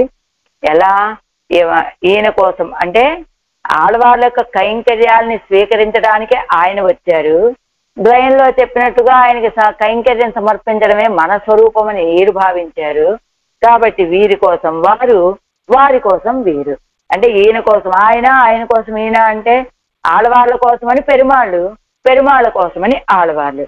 అంటే శేషిక్కు శేషన్, శేషనుక్కు శేషి, కిట్టిన చోటు అంటే సమీపం. శేషి అయినటువంటి స్వామికి ఆళ్వార్లు లభించినటువంటి స్థానం అది ఆ తిరువేంగడం. అలానే శేషభూతులైనటువంటి ఆళ్వార్లకి శేషి అయినటువంటి స్వామి లభించినటువంటి స్థానం అంటే శేషనుక్కు, అది ఆ తిరువేంగడానికి ఉన్నటువంటి వైభవం. ఏమండి, శేషి అయినటువంటి స్వామికి నమ్మాళ్వార్లు లభించారంటే బానే ఉంది, కానీ శేషనుక్కు శేషభూతుడైనటువంటి జీవుడికి పరమాత్మ లభించడం అనేటువంటిది లభిస్తుందా? అలాంటిది కూడా ఉంటుందా అంటే మరి తిరువేంగడం అదే కదండి. అసలు తిరువేంగడం ఆ పర్వతం ఎవరు? ఆదిశేషుడే కదా. ఆదిశేషుడే కదా ఆ పర్వతంలాగా ఏర్పడ్డారు. ఎలా? 7 కొండలలాగా ఏర్పడ్డారు ఆదిశేషుడు. ఎలా ఉంటాట? ఎదురుగా కనబడుతూ ఉంటే ఆ మలై 7 నాలుకలను బయటికి చాపినటువంటి 7 తలలు కలిగిన ఆదిశేషుడిలాగా ఉంటాట. ఆ ఆదిశేషుడు యొక్క శిరస్సు మీద ఇదిగో మధ్య భాగంలో ఇదిగో ఈ తిరువేంగడముడయ అని ఏం చేసి ఉన్నాడు. అదిగో ఆ తోక భాగం ఎక్కడ? అహోబిలంలో ఉంటుంది. మధ్య భాగంలో శ్రీశైలం కొండ ఉంటుంది. అక్కడ అలా ఆదిశేషుడే కదా. కాబట్టి శేషభూతుడైనటువంటి జీవుడికి కూడా పరమాత్మ చిక్కుతాడు అంటే చిక్కాడు కదా. ఈయనే వెళ్ళి ఆ కొండ మీద వేయించేసి ఉన్నాడు కదా. అలాంటి విశేషమైనటువంటి వైభవాన్ని కలిగినటువంటి ఆ తిరువేంగడం మీద వేయించేసి ఉన్నటువంటి స్వామిని శరణాగతి చేస్తూ ఉన్నారు ఆళ్వార్లు ఈ తిరువాయిమొழிలో. ఇంతకీ అసలు ఎలా శరణాగతి చేశారు, ఎందుకు శరణాగతి చేశారు, ఇదంతా మనం కొంత ఉపోద్ఘాతంగా చెప్పుకున్నా మనకి ఈడు వ్యాఖ్యానంలో ఎలా చెప్పారు దీన్ని అనేటువంటి దాన్ని ఆరంభించి చూద్దాం. ఈడు వ్యాఖ్యానం 340వ పేజీ ప్రబంధంలో అడియన్ కోశంలో కేజిల్ తిరువాయిమొழிల్ ప్రాప్య వేషం ఇరుక్కుమ్మడి కురైవర సొన్నారు. కిందటి తిరువాయిమొഴി ఏమిటి? కిందటి తిరువాయిమొഴി నేరాయ నెలనాయ అనేటువంటి తిరువాయిమొഴി. అందులో ప్రాప్య వేషం ఇరుక్కుమ్మడి కురైవర సొన్నారు. ప్రాప్య వేషం ఉన్నటువంటి ప్రకారం, ప్రాప్యం అంటే ఏమిటి? ఫలము. ఫలం ఏమిటి? కైంకర్యం. అది ఉన్న ప్రకారాన్ని కురైవర సొన్నారు. ఎలా చెప్పారు? ఏ కొరత లేకుండా చెప్పారట. ఎలా? కోల తిరుమామగలోడు ఉన్నయ్యని తడం తామరేగక్కే అనేటువంటి పదాలను బట్టి అలా ఈ తిరువాయిమొழிలో అగలగిల్లేననేటువంటి పాసురం ద్వారా ప్రాప్య వేషం ఉన్న ప్రకారాన్ని చెప్పారు. అలా కోల తిరుమామగలోడు ఉన్నాయి, లక్ష్మితోటి కూడినటువంటి నిన్ను, అంతే కదా.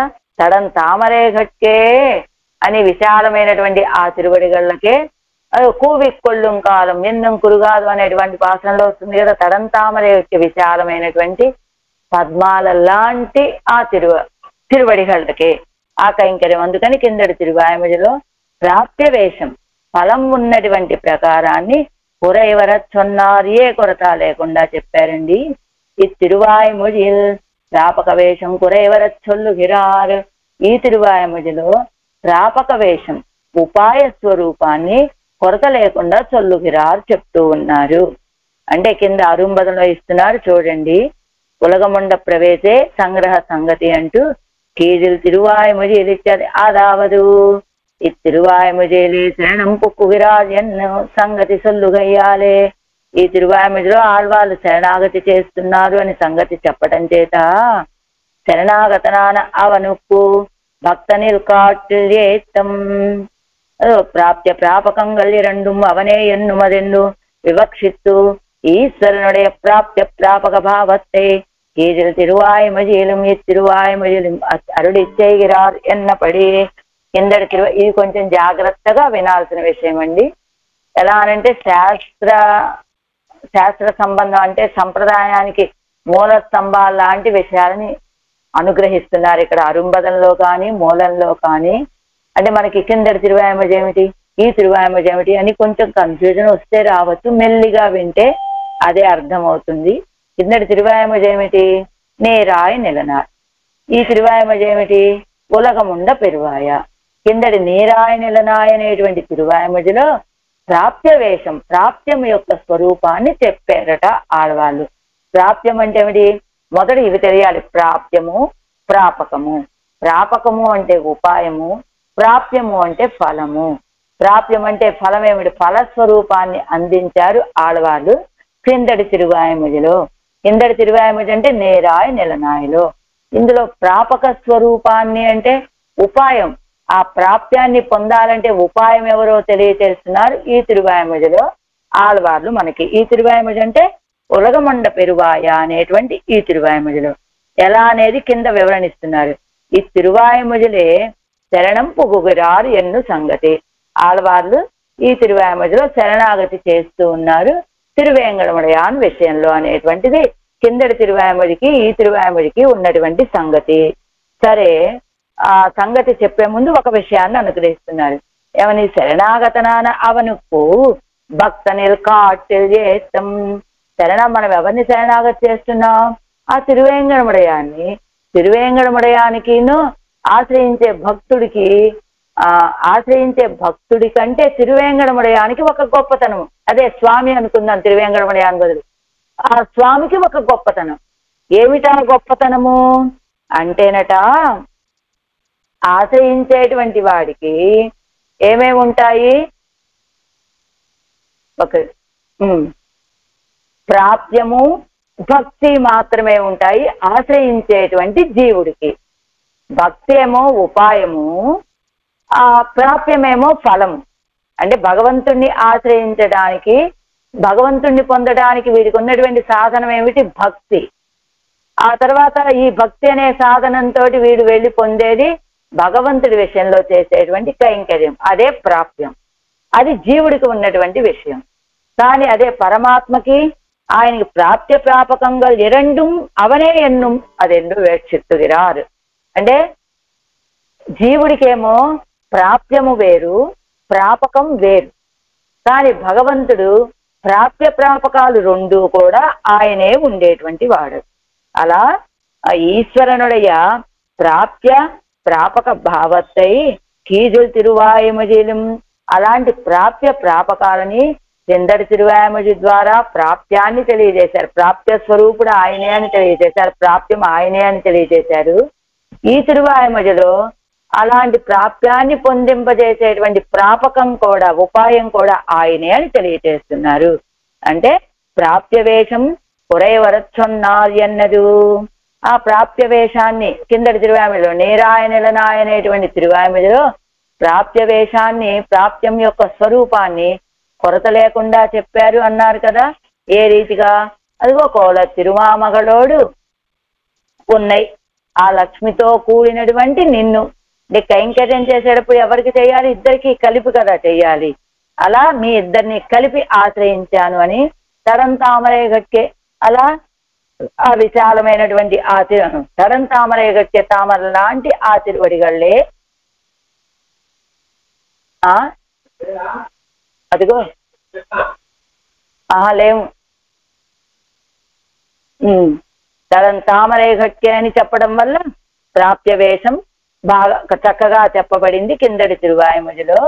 మరి ఇప్పుడు ఈ తిరువాయిమొழிలో ప్రాపక వేషం కొరైవర చొల్లుగిరారు అంటూ, అదిగో చూడు మొక్క, అదేనా మొక్క?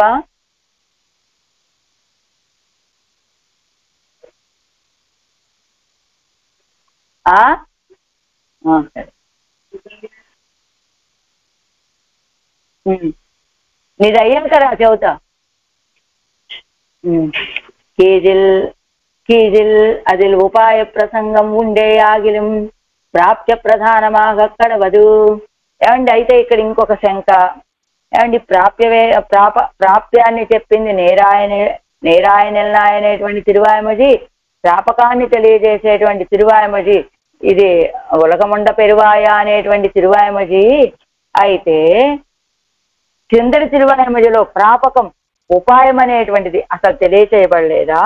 లేక ఉపాయం అనేటువంటిది మనకు కనపడదా?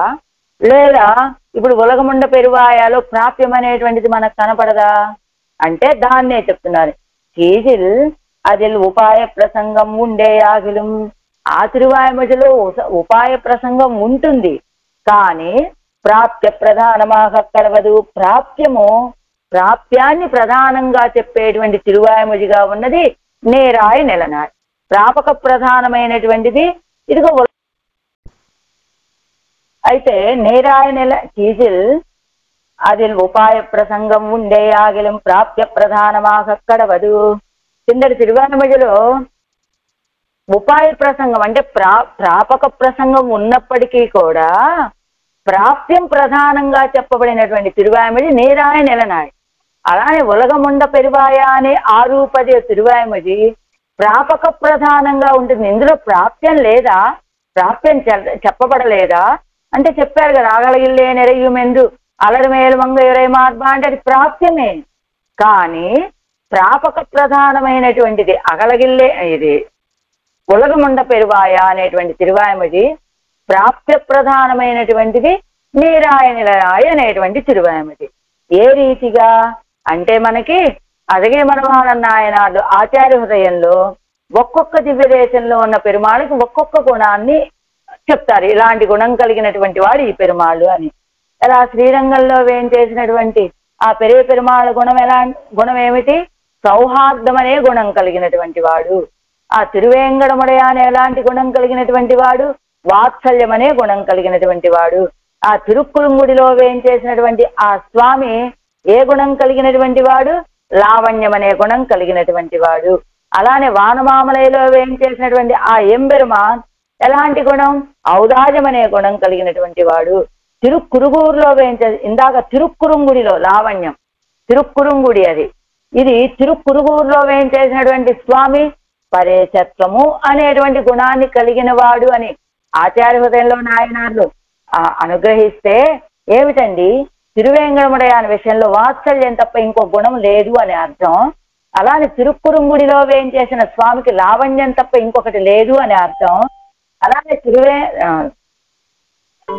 తిరువరంగంలో వేయించేసిన పెరుమాళకి సౌహార్దం తప్ప ఇంకొకటి లేదా అంటే ఆ గుణం ప్రాధాన్యంగా కలిగినటువంటి వాడు అని చెప్పడమే తప్ప, ఆ గుణం ప్రాధాన్యంగా కలిగిన వారు అని చెప్పడమే తప్ప ఆ గుణం తప్ప ఇంకొక గుణం లేదు అని చెప్పడం కాదు కదా ఉద్దేశం. అలానే మొదలాళ్ళ వాళ్ళు ముగ్గురు యొక్క స్వరూపాలు వాళ్ళ భక్తిని గురించి చెప్తూ ఎక్కడట మొదలు తిరువందాది అవతారికలో చెప్తారట పెరేవాచ్యాన్ వెళ్ళయ్య గారు. ఏమని? పరభక్తి, పరజ్ఞాన, పరమాభక్తులు అని 3 ఉంటాయి కదా మనకి భక్తిలో దశలు. అలా మొదలాళ్ళవాళ్ళు పొయ్యయ్యాళ్ళవాళ్ళు పరభక్తి కలిగినటువంటి వారని, పూదత్తాళ్ళవారు పరజ్ఞానం కలిగినటువంటి వారు అని, పేయాళ్ళవారు పరమాభక్తి కలిగినటువంటి వారు అని చెప్తే ఏమిటి అర్థం అంటే కేవలం పొయ్యయ్యాళ్ళవాళ్ళలో పరభక్తి మాత్రమే ఉన్నదనా, లేదా పూదత్తాళ్ళవాళ్ళలో పరజ్ఞానం మాత్రమే ఉన్నది అనా, లేదా పేయాళ్ళవాళ్ళలో పరమాభక్తి మాత్రమే ఉన్నది అనే అర్థం కాదు కదా. ఇలా ఇవి ఈ భావాలు మనకి కనపడుతూ ఉంటాయి అని చెప్పడమే తప్ప కేవలం అవి మాత్రమే ఉన్నాయి అని చెప్పడం కాదు కదా వారి ఉద్దేశం. అలానే ఇక్కడ ఈ కింద నీరాయ నిలనాయ అనేటువంటి తిరువాయమజి ప్రాప్య ప్రధానమైనటువంటిది. ప్రాపకం అసలు ఉండదా? ఉంటుంది, అది కూడా కనపడుతుంది. అలానే ఉలగముండ పెరువాయ అనేటువంటి తిరువాయమజిలో ప్రాప్యం అసలు కనపడదా? కేవలం ప్రాపకం మాత్రమే ఉంటుందా అంటే అది ఉంటుందండి, ఇది ప్రధానంగా విషయం ఇది అని చెప్పడమే ఉద్దేశం. ఇది అదిగా కీజిల్ அதில் உபாய பிரசங்கம் உண்டே ஆகிலும் பிராப்திய பிரதானமாக கடவது. இதில் உபேய பிரசங்கம் உண்டே ஆகிலும் பிராபக பிரதானம். கீஜில் திருவாய்மொழி திருமந்திரம் போலே இத்திருவாய்மொழி చరమశ్లోకం పోలే இரண்டும் ஒன்னிலே உண்டிலே எண்ணில். అదిగో కీజిల్ తిరువాయమొజి తిరుమంత్రం పోలే, కిందటి తిరువాయమొజి తిరుమంత్రం లాంటిది. తిరుమంత్రంలో ప్రధానమైనటువంటిది ఏమిటి? ఆయా అనేటువంటి చతుర్థి విభక్తి ఏం తెలియచేస్తుంది మనకి? కైంకర్యాన్ని తెలియచేస్తుంది. అంటే కైంకర్య ప్రాధాన్యము తిరుమంత్రము. ఈ తిరువాయమొజి చర్మశ్లోకం పోలే. చర్మశ్లోకం పోలే అంటే ఉపాయ స్వరూప. చర్మశ్లోకం ఏమిటి? సర్వధర్మాన్ పరిత్యజ్య మామేకం శరణం వ్రజ అని చెప్పాడు. అహంతా సర్వ పాపేభ్యో మోక్షయిష్యామి మా శుచః అని చెప్పాడు కదా చర్మశ్లోకం. చర్మశ్లోకం ఏం తెలియచేస్తోంది? ఉపాయ స్వరూపుడి యొక్క స్వరూపాన్ని, ఉపాయమైన ఆయన్ని తెలియచేస్తోంది. ఏమిటక్కడ? మామేకం శరణం వ్రజాలో మాం అనేటువంటి పదం ఉపాయం ఆయనే. అహంత్వా సర్వ పాపేభ్య, అహం నేను అనేటువంటిది ఆ ఉపాయభూతుడైనటువంటి ఆయన్నే తెలియచేస్తుంది కనుక ఈ తిరువాయుమొజేమో చరమ శ్లోకంలో ఉన్నటువంటి అహం యొక్క పదము, మాం అనేటువంటి పదము యొక్క అర్థాలని తెలియచేసేటువంటిది ఈ ఉలగముండ పెరువాయ అనేటువంటి తిరువాయుమొజి. కిందటి తిరువాయుమొజి తిరుమంత్రం లాంటిది అని చెప్పారు కదా. అంటే ఏమిటి? శ్రీమన్ ఓం నమో నారాయణాయ అన్నప్పుడు ఆయా అనేటువంటి చతుర్థి విభక్తి ప్రాప్య ప్రాధాన్యం, కైంకర్యమే ప్రాధాన్యము అని తెలియచేసేటువంటిది. కాబట్టి కిందటి తిరువాయుమొజి తిరుమంత్రం లాంటిది, ఈ తిరువాయుమొజి చరమ శ్లోకం లాంటిది అంటూ ఈ రెండు ఒన్నిలే ఉండిరే ఎన్నిల్. అదిగో కిందిప్పుడు మనకి దీంట్లో అరుంబదంలో చూద్దాం. ఇప్పుడు కీజిల్ తిరువాయుమొజి ఇత్యాది తిరుమంత్రం ఎన్నదు ప్రాప్య ప్రధానమాన తిరుమంత్రం ఎన్నపడి 3వ లైన్లో చరమ శ్లోకం ఎన్నదు ప్రాపక ప్రధానమాన చరమ శ్లోకం ఎన్నపడి. తిరుమంత్రం అంటే ప్రాప్య ప్రధానమైనటువంటిది అని, చరమ శ్లోకం అంటే ప్రాపక ప్రధానమైనటువంటిది. ఈ ప్రాప్యము ప్రాపకము ఈ రెండు పదాలు గుర్తుపెట్టుకోవాలి మనం. ప్రాప్యం అంటే ఫలము, ప్రాపకం అంటే ఉపాయము అని. ఈ రెండు ఒన్నిలే ఇత్యాదు కుకరుత్తు ఈ రెండు ఉండిరే ఎన్నిల్. ఈ రెండు ఒకే దాంట్లో ఉన్నాయి కదా అంటే ఏమిటట వివరణిస్తున్నారు. ప్రాప్య ప్రాపకత్వంగల్య రెండు నిత్యమాఘయ్యాలే మరుందాం ఆపోలే. అదిగో ఏమండి, పరమాత్మలో ఇప్పుడు మనం ప్రాప్యం ఉన్నది అని చెప్పుకున్నాం, అంటే ప్రాప్య స్వరూపుడు అని చెప్పుకున్నాం అనుకోండి. ప్రాపకం లేనట్ల, అందులో ఉపాయ స్వరూపుడుగా ఉండనట్ల ఆయన. లేదా ఇప్పుడు ప్రాపకంగా ఉన్నాడు అంటే ప్రాప్యమైనటువంటి ఆ కైంకర్యం మన కైంకర్యాన్ని స్వీకరించేటువంటి వాడు అనే అర్థం లేనట్ల. అంటే ఆయన ప్రాప్యముగా ఉన్నప్పటికీ ప్రాపకంగా ఉండగలడు, ప్రాపకంగా ఉన్నప్పటికీ ప్రాప్యంగాను ఉండగలడు. అంటే ఉపాయంగా ఉన్నప్పటికీ కైంకర్యాన్ని స్వీకరించగలడు, కైంకర్యాన్ని స్వీకరిస్తున్నప్పుడు కూడా ఉపాయంగా ఉండగలడు పరమాత్మ. అదే కదా ఇందాక మనకి చెప్పింది.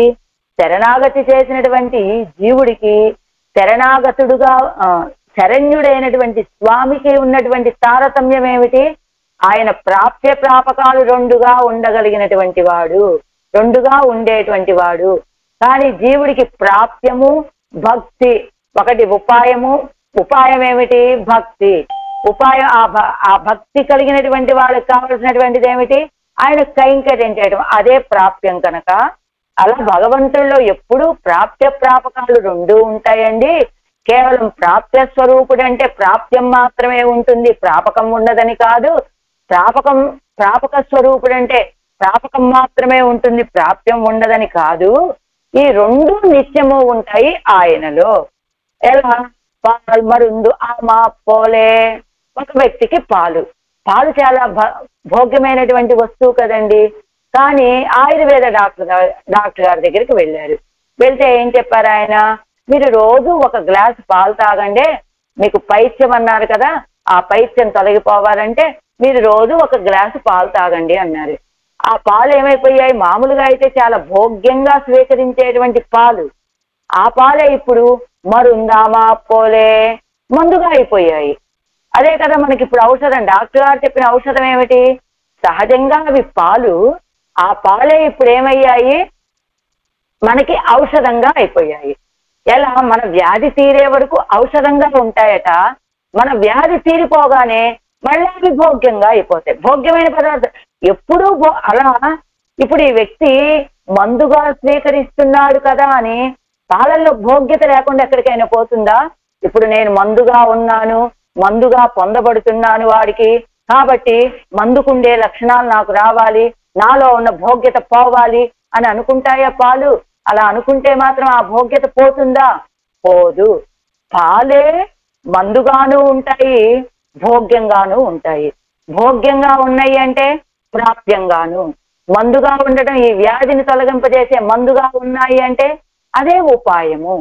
అంటే ఒకే పాలు వ్యాధి కలిగిన వ్యక్తికేమో ఔషధంలాగా ఉపాయంగా ఉన్నాయి, మామూలుగా స్వీకరించేటువంటి వాడికి భోగ్యంగా ఉన్నాయి. అదే రీతిగా భగవంతుడు ప్రాప్యముగా ఉన్నప్పటికీ ప్రాపకము ఆయనలోనే ఉంటుంది, ప్రాపకంగా ఉన్నప్పటికీ ప్రాప్యము ఆయనలోనే చేరి ఉంటుంది.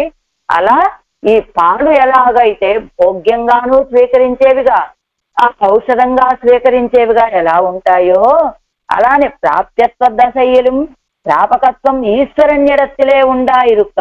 ప్రాప్యంగా ఉన్నాడు పరమాత్మ ఇప్పుడు, అయినప్పటికీ ప్రాపకత్వం ఈశ్వరనిడత్తిలే ఉండాయిరుక్క. భోగ్యంగా ఉన్నాడు ఇప్పుడు, భోగ్యభూతుడిగా మన కైంకర్యాలు స్వీకరించేవాడిగా ఉంటే ప్రాపకత్వం ఏమంటే ఉపాయ స్వరూపుడిగా ఉండటం అనేటువంటిది ఉండదా అంటే ఉంటుంది. అదే ఔషధం పాలని ఔషధంగా స్వీకరించినంత మాత్రాన దానిలో ఆ పాలకుండేటువంటి భోగ్యత పోతుందని కాదు కదా. పాలకుండేటువంటి భోగ్యత ఎప్పుడూ అలానే ఉంటుంది. అది ఔషధంగా స్వీకరించినా అలానే ఉంటుంది, భోగ్యంగా స్వీకరించినా అలానే ఉంటుంది. అలా ప్రాపకత్వం ఈశ్వర నిడత్తిలే ఉండాయిరుక్క. అది ప్రాప్య పరం ఇది ప్రాపక పరం ఎన్ను విభజిక్కూడుమో ఎన్నిల్. ఏమండి ఈ రెండు పాలని ఏ రీతిగా స్వీకరించినా దాని భోగ్యత పోదు. ఔషధంగా స్వీకరించినా లేకపోతే మామూలుగా స్వీకరించినా అలానే ప్రాప్యత్వాన్ని భావించినప్పుడు ప్రాపకత్వం లేనివాడు అవ్వడు పరమాత్మ. ప్రాపకుడుగా మనం స్వీకరించినప్పుడు ప్రాప్యత్వం లేనివాడు అవ్వడు కదా. మరి ఇలా రెండుగా ఎందుకండి విభజించి ఇదిగో ప్రాప్యుడు ప్రాపకుడు అని కిందటి తిరువామజలో నేరాయనిలనాయలో ప్రాప్యభూతుడు ప్రాప్యభూతుడు అని చెప్పాడు, ఇందులో ప్రాపకభూతుడు అని చెబుతున్నాడు, ప్రాపకంగా ఉంటాడు అని. ఇలా ఎందుకు రెండుగా విభజించి చెప్పడం? ప్రాపక పరమెన్ను విభజిక్క కూడుమో ఎన్నిల్ అంటే అది శక్తియోగత్తాలే వరుమదిరే అవస్థాంతరంగళై పత్తి వரும் இரண்டும் இரண்டாயே இருக்க கடவதிరే. అది శక్తి యోగత్తాలే ఇత్యాది వాక్యం. ప్రాప్యమే కింద పైన రెండు చోట్ల చూసుకోవాలండి. ఇప్పుడు మళ్ళా నేను అరుంబదంలో చూస్తున్నా. చివరికి వచ్చాం, మొదటి పారాగ్రాఫ్ లో చివరి నుంచి 3వ లైన్. ప్రాప్యమే ప్రాపకమాగ వల్ల శక్తి యోగత్తాలే இரண்டும் ఏక వస్తువులే ఎప్పోదు ఉండానాలు. అదిగో ప్రాప్యమే ప్రాపకం కాబట్టి రెండు గుణాలు ఎప్పుడు ఏక వస్తువులే ఎప్పోదు ఉండానాలు.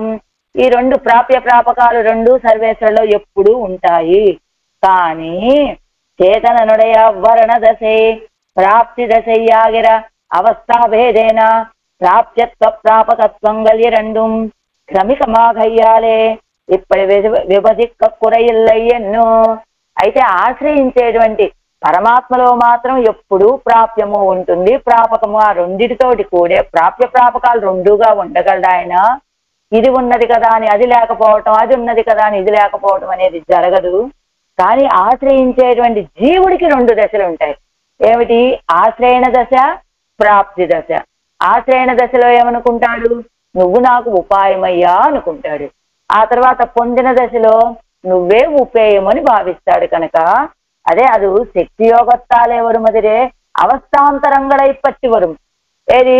ఈ జీవుడు ఆశ్రయించేటువంటి జీవుడికి ఉన్న అవస్థాంతరాలని పట్టి వచ్చేటువంటిది. కాబట్టి ఇది ప్రాప్యము ప్రాపకం అని రెండు వేరు వేరుగా చెప్పినా పర్వాలేదండి.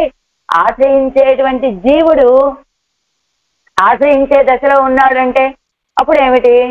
అది ఉపాయంగా ఉంటాడు. అప్పుడు ఆ తర్వాత ఆశ్రయించిన తర్వాత ఆయన విషయంలో ఆయన ఆశ్రయించాలనే ప్రీతి కలిగి ఆశ్రయించిన తర్వాత భోగ్యంగా అనిపిస్తాడు. అది ప్రాప్యం. అదే రీతిగా అదిగో పాలు మందు అని చెప్పుకున్నాం కదా.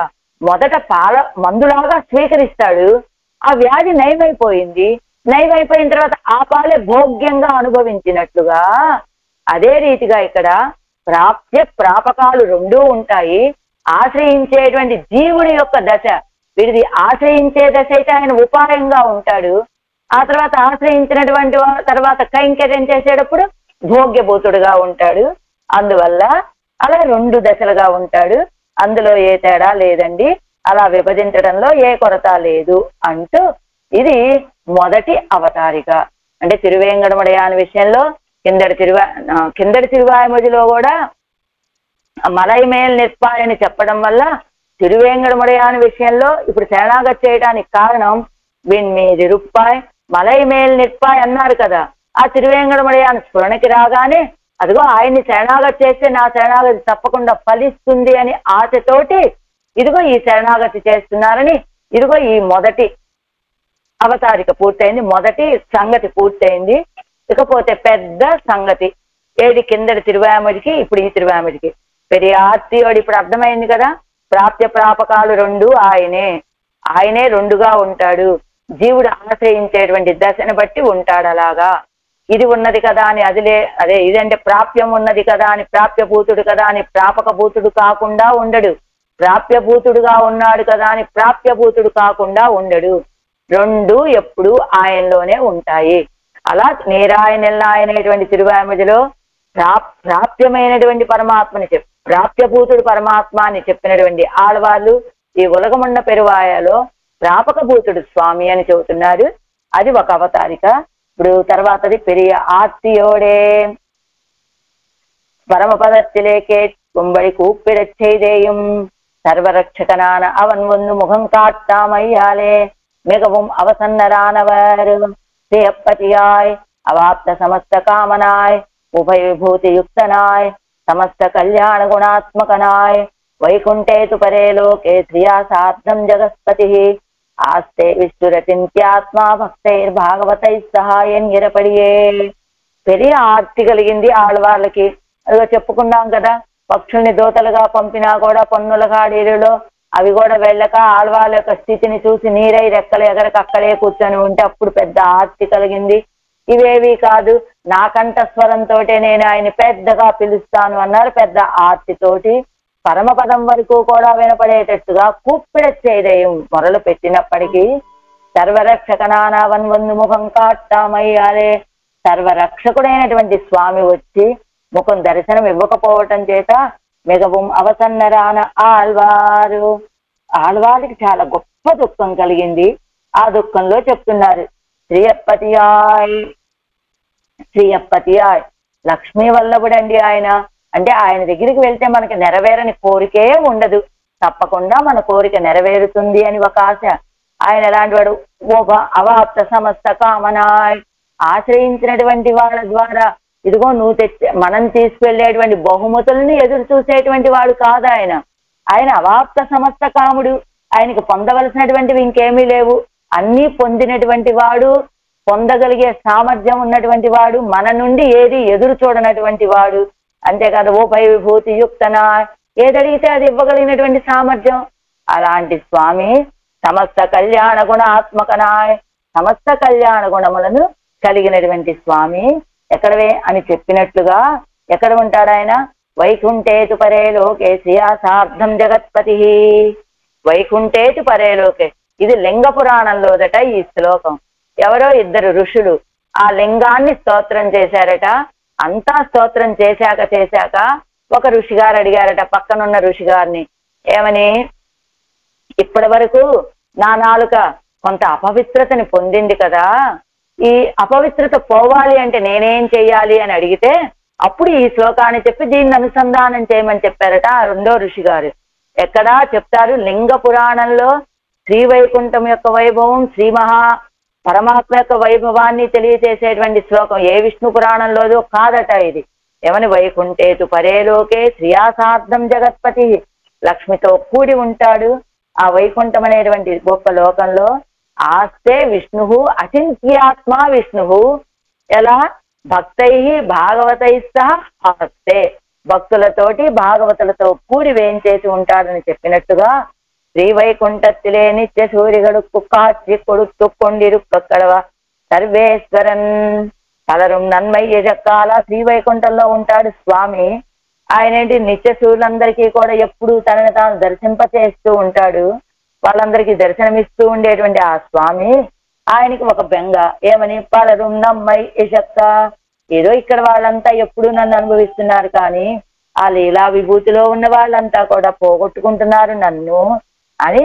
నా నెడుంకై నీట్టాయిరుక్కవన్నా అది ఎన్ను పార్తరుళి, నేను ఇదిగో ఎక్కడో శ్రీవైకుంఠంలో ఉన్నానంటే వాళ్ళు ఏమనుకుంటారు? ఎక్కడో దూరంగా ఉన్నాడండి శ్రీవైకుంఠంలో, ఆయన్ని మనం పొందగలమా, చేరగలమా అని భావన కలుగుతుంది కదా.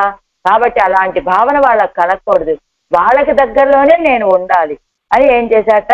రామకృష్ణాది అవతారంగా ఇప్పన్ని రామావతారము, కృష్ణావతారము మొదలైనటువంటి అవతారాలు చేసి సమకాలத்தில் உள்ள తన గుణచేసితంగలై కాటి అనుభవిప్పదు.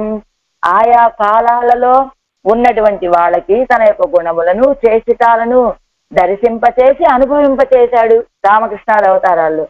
అంతేకాదు సరే ఇప్పుడు ఈ సమయంలో ఉన్నటువంటి వాళ్ళకైతే అనుభవింప చేయగలిగాము. కానీ ఈ సమయంలో రామావతారం ఎత్తినప్పుడు కూడా అందరూ అనుభవించారా ఆయన యొక్క గుణాలని చేసిటాలంటే?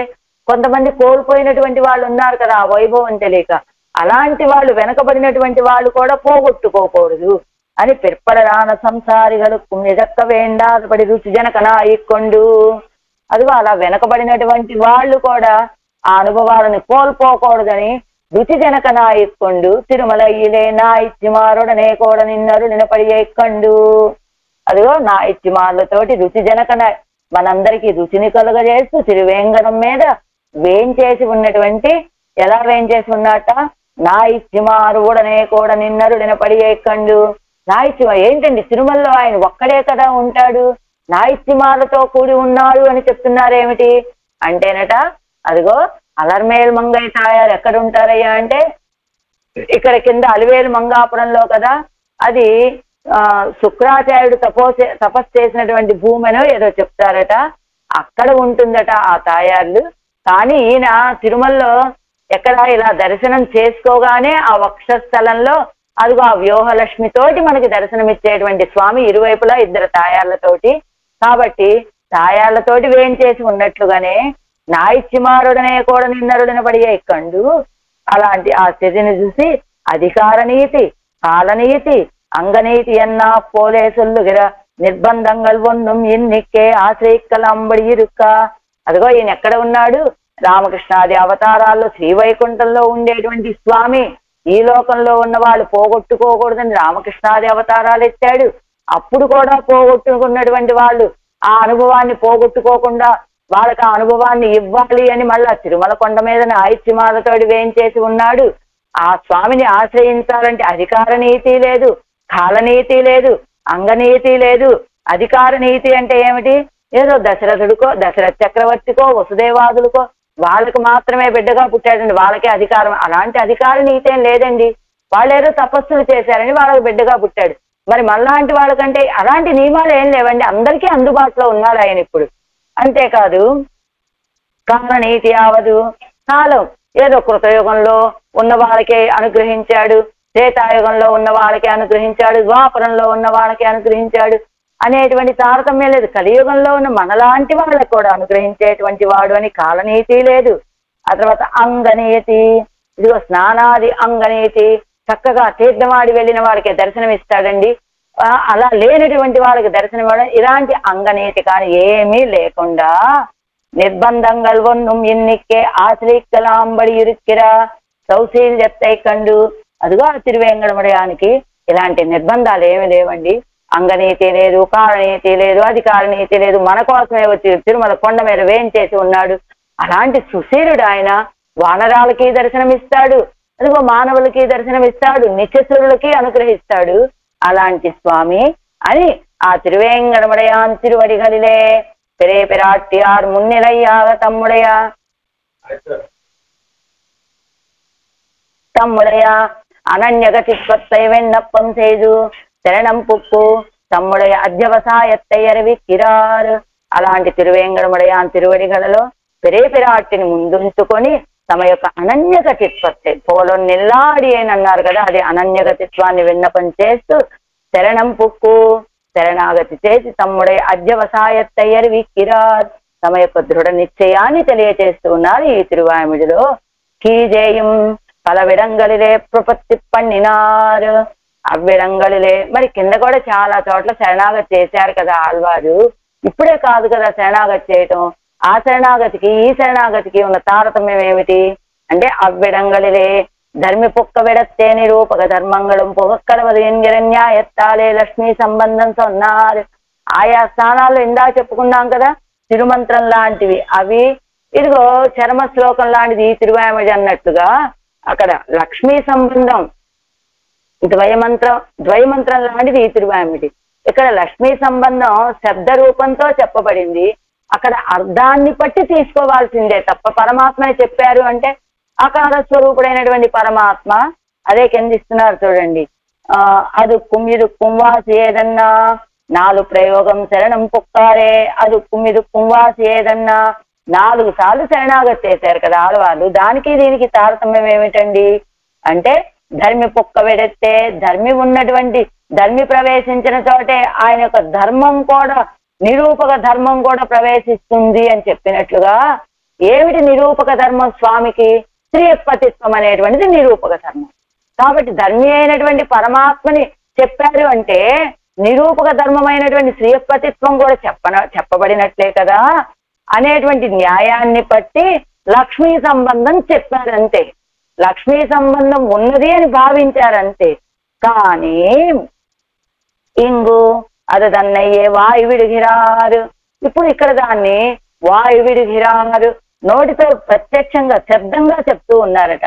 కింద అరుంబదంలో చూడాలండి. మళ్ళా వాయువిడిగా అంటే శాబ్దమాగత్తులుగై ఒక ఉక్త అర్ధత్తుకు దృష్టాంతం. వాచక శబ్దం ఆకారం. వాచక శబ్దం అంటే ఏమిటి? ఇక్కడ ఆకారం. వాచకమాన ఎన్నదు అర్ధ సామర్థ్యత్తాలే జ్ఞాపకమాన ఎన్నపడి అర్థాన్ని బట్టి గుర్తు పెట్టుకోవడమే అక్కడ. అకారం అంటే ఏం తెలిసింది? అవరక్షణే అనే ధాతువుని బట్టి రక్షించేటువంటి వాడు. రక్షించే సమయంలో పిరాటిమారులు లేకుండా రక్షిస్తాడా? పిరాటిమారులు ఉంటే తప్పకుండా రక్షించి తీరుతాడు అని చెప్పారు. కాబట్టి అర్ధ సామర్థ్యాన్ని బట్టి గుర్తు తెచ్చుకోవడమే తప్ప అక్కడ ప్రత్యక్షంగా కనబడట్లేదు మనకు అక్కడ లక్ష్మీ సంబంధం. అదే వాచకమాన శబ్దంగా, వాచకం అంటే ఏం చెప్పారు? అర్ధ సామర్థ్యంలో జ్ఞాపకం అన్నారు. అలాంటి బహువచనం చెప్తున్నారేమిటి అంటే ఉకార నారపదంగలైకటాక్షిత్తు. అదిగో అకారంలో రక్షించే స్వభావం, అవరక్షణే అనేటువంటి ధాతువుతో రక్షణ స్వభావం, రక్షకుడు స్వామి అని చెప్పినప్పుడు అక్కడ అర్థాన్ని బట్టే తెచ్చుకున్నారు. ఉకారం పురుషకార భూతురాలు అని చెప్పినప్పుడు అక్కడ అర్థాన్ని బట్టే తెచ్చుకున్నారు. అదిగో నారపదం నారంగలకు అయినమని చెప్పినప్పుడు కూడా అన్ని నారాలతో పాటు తాయార్లు కూడా ఉన్నారు కనుక నారపదం ద్వారా ఆవిడ ఉన్నది అని చెప్పుకున్నారు తప్ప డైరెక్ట్ గా ఆవిడని ఎక్కడ ప్రస్తావించలేదు. ఇంగు అరుదన్నయ్యే వాయు విడిగిరార్. ఇక్కడ నేరుగా ద్వైమంత్రం అంటే ఏమిటి? శ్రీమన్నారాయణ శరణం శరణం ప్రపద్యే శ్రీమతే నారాయణాయ నమః అని నేరుగా ప్రత్యక్షంగా చెప్పేది, శబ్దాన్ని బట్టి చెప్పేది గనక కీజిల్ ప్రపత్తిగల్ తిరుమంత్రం బోలే ఇరుద్వయం బోలే. కిందటి తిరువాయమజులు, కిందటి చేసినటువంటి ప్రపత్తులు తిరుమంత్రం లాంటివి. తాయాలను ప్రత్యక్షంగా చెప్పలేదు, అర్థాన్ని బట్టి తెచ్చుకోవాలి. ఇది ఉద్వయం బోలే, ఇది ద్వయమంత్రం లాంటిది. ఇది ప్రత్యక్షంగా తాయార్ల సంబంధం కనబడేటువంటిది. తిరుమంత్రత్తిలిం లక్ష్మీ సంబంధత్తుకు వాచకమాన శబ్దంగలు ఉండా ఇరుక్కచ్చేదే. తిరుమంత్రంలో కూడా లక్ష్మీ సంబంధానికి వాచకమాన శబ్దాలంటే ఇప్పుడు చెప్పుకున్నాం కదా. తిరుమంత్రంలో ఆకారము, ఉకారము, నారపదము ఇవన్నీ కూడా ఆవిని తెలియజేసే శబ్దాలే కదా. కానీ ఈ ద్వయమంత్రంలో ముక్త కంఠమాగా చొల్లిత్తు ద్వయత్తిలేరే. అదో ముక్త కంఠంగా ప్రత్యక్షంగా మనకి స్థిరీకరించి చెప్పేటువంటిది ద్వయంలోనే కదా, శబ్ద రూపంలో చెప్పేది. అదుబోలే ఈ తిరువాయమది అలాంటిది అంటే లక్ష్మీ సంబంధాన్ని నేరుగా చెప్పేటువంటిది ఈ తిరువాయమది, ఉలగముండ పెరువాయ అనేటువంటి తిరువాయమది. అది అలాంటి ఈ తిరువాయమదిలో తిరువేంగడముడయాన విషయంలో శరణాగతి చేస్తూ ఉన్నారు ఆడవాళ్ళు. ఎలా తావదార్తిస్తవా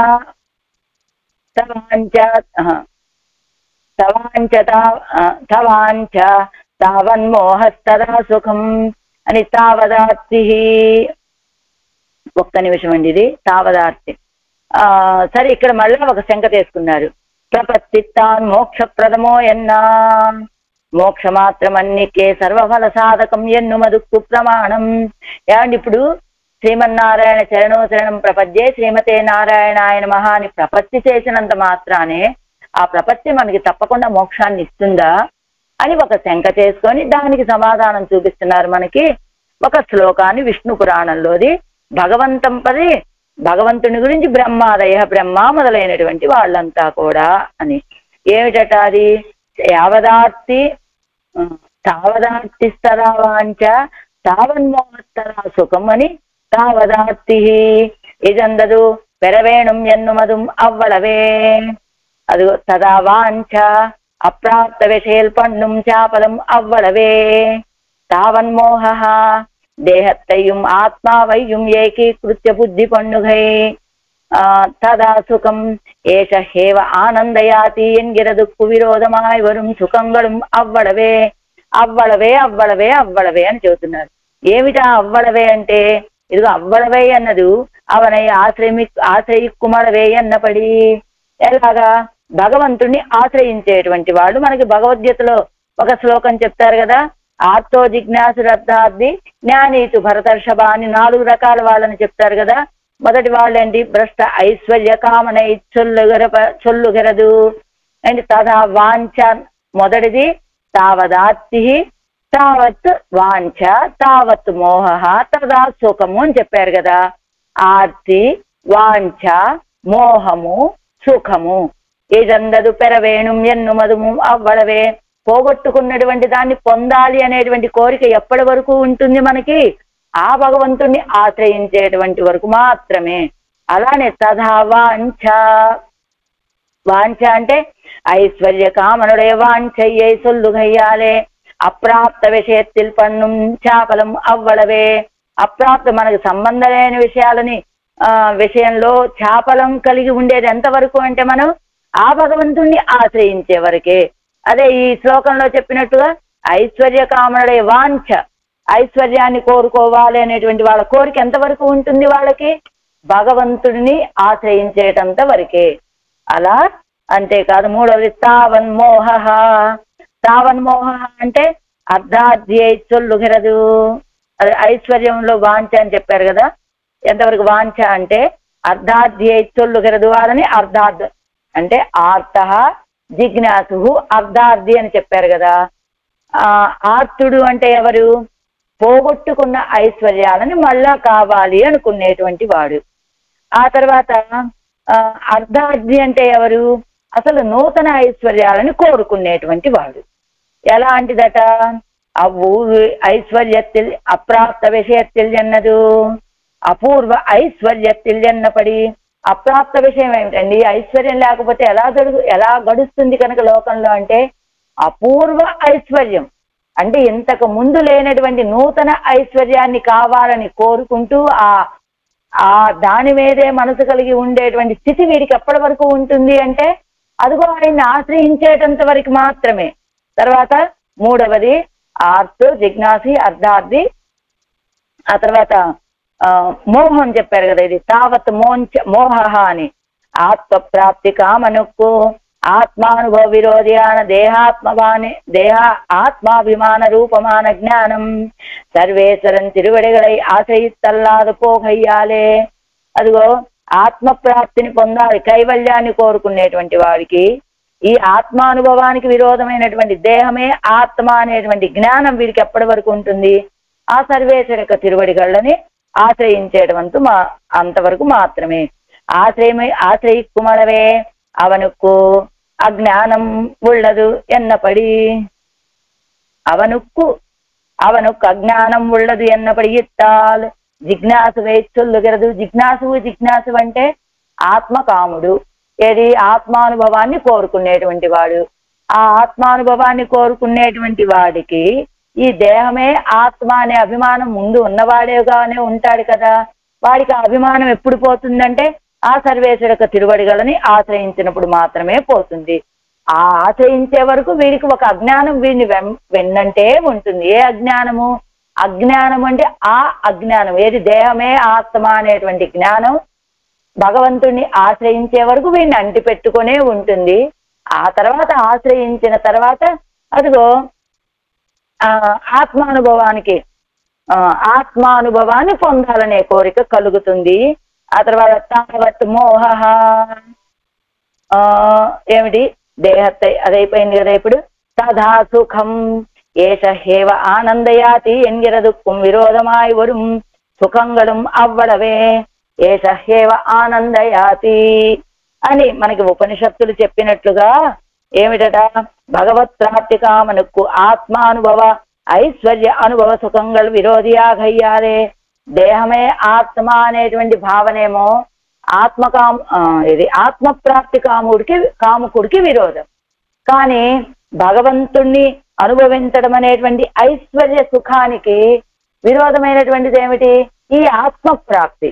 మరి ఆత్మప్రాప్తి అనేది విరోధి ఈ భగవంతుణ్ణి అనుభవించాలనే కోరిక కలిగిన వాడికి ఎప్పుడు పోతుందంటే సర్వేశ్వరుని ఆశ్రయిస్తాల్ అది పోగయ్యాలి. సర్వేశ్వరుని ఆశ్రయిస్తేనే.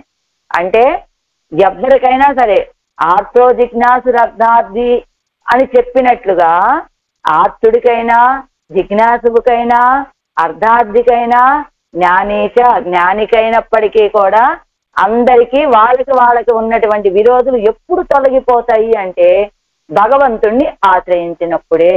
మొదటివాడు ఆర్తుడు అని చెప్పారు కదా, వాడికి ఏం కోరుకుంటాడు? ఎప్పుడు కూడా పోయిన ఐశ్వర్యాలని కోరుకునేటువంటి ఆ కోరిక ఎప్పుడు పోతుంది వాడికి? భగవంతుణ్ణి ఆశ్రయించినప్పుడు తొలగిపోతుంది. రెండవవాడు అర్ధార్థి, నూతన ఐశ్వర్యాలని అపూర్వ ఐశ్వర్యాలని కోరుకునేటువంటి స్థితి ఎప్పుడు పోతుంది? భగవంతుణ్ణి ఆశ్రయించినప్పుడే పోతుంది అతనికి కూడా. మూడవ వాడిది మోహం, అంటే జిజ్ఞాసు అని చెప్పారు కదా, అతనికి ఆత్మప్రాప్తి కాముడు. అతనికి విరోధం ఏమిటి? దేహమే ఆత్మ అనేటువంటి అభిమానం విరోధము. ఆ విరోధం ఎప్పుడు తొలగిపోతుందయ్యా అంటే భగవంతుణ్ణి ఆశ్రయించినప్పుడే. అలాగే నాలుగవ వాడు జ్ఞాని, భగవంతుణ్ణి పొందాలి అని కోరుకునేటువంటి వాడు. ఈ భగవంతుణ్ణి పొందాలని కోరుకునేటువంటి వాడికి విరోధమైనటువంటిది ఏమిటయ్యా అంటే ఈ ఆత్మప్రాప్తి, ఈ కైవల్యానందం విరోధం కనుక ఆ విరోధం ఎప్పుడు పోతుందయ్యా అంటే ఆ భగవంతుణ్ణి ఆశ్రయించినప్పుడే. అలా ఇది ஆசிரயிக்குமளவே அந்த சுகம் உள்ளது என்னபடி இட்டால் ஞானியை சொல்லுகிறது. விரோதமாய் வரும் சுகங்களும் என்னது ஞானிக்கு பகவத் அனுபவ காமனா